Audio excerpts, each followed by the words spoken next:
هذه الشيلة إهداء خاص من بدر فيصل عبده إلى أخواله الغاليين فهمي سعيد وعزي سعيد وعارف سعيد ورشاد سعيد وعبد الله سعيد وخليل سعيد. من كلمة الشاعر أبو العز الحنجري، أداء المنشد سامي الورد، تسجيل ومكس مؤسسة نايس للإنتاج والتوزيع الفني. بسم الله رب الكون مولانا الجليل، أبتدي هذه القصيدة والمقالة بدر فيصل قال يا الخال الأصيل، هشد الخال عنوان الأصل.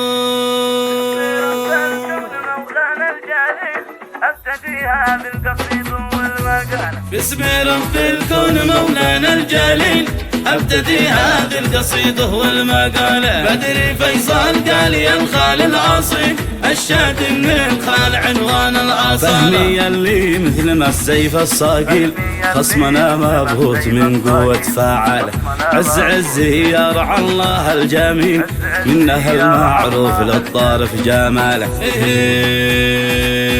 عارف المعروف لا يمكن يميل في المواقف، ما حدا يثبت مثاله، من رشاد الرشد للعالم يسير، وفي المقدار يا حي مقاله. عبد الله ما تلقى مثيل، الوفا والجود نفحم من شماله، والكرامة باسمها صورة خليل، وافهموا يا قوم مضمون الرسالة. عبد الله ما تلقى مثيل، الوفا والجود نفحم من شماله، والكرامة باسمها صورة خليل، وافهموا يا قوم مضمون الرسالة.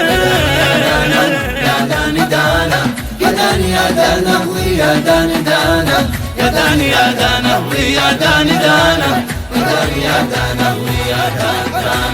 عن سعيد الجد ما نقبل بديل، والبزي يا قوم نتشرف بخاله، خالي اللي يشفي القلب العالي، الشاد ان الخال ميزان العداله، من مع اخوان ما يخشى الرحيل، والذي معدوم يتحمل رحاله، لاجل خالي بحمل الحمل الثقيل، قبل هذا الوقت لا يكثر جداله.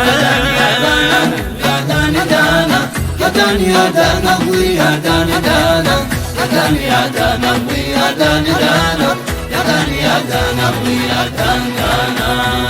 خالي اللي يشفي القلب العالي، الشد ان الخال ميزان العداله، من معه اخوان ما يخشى الرحيل، والذي معدوم يتحمل رحاله، لاجلي خالي بحمل الحمل الثقيل، قبل هذا الوقت لا يكثر جدال. عزين اخوان قبله تشعل شاعل، هيبة اخوالي هبه منذ الجلاله، هيبة اخوالي هبه منذ الجلاله، خالص التقدير والشكر الجزيل، يوصل اخوالي بعنوان الاصل،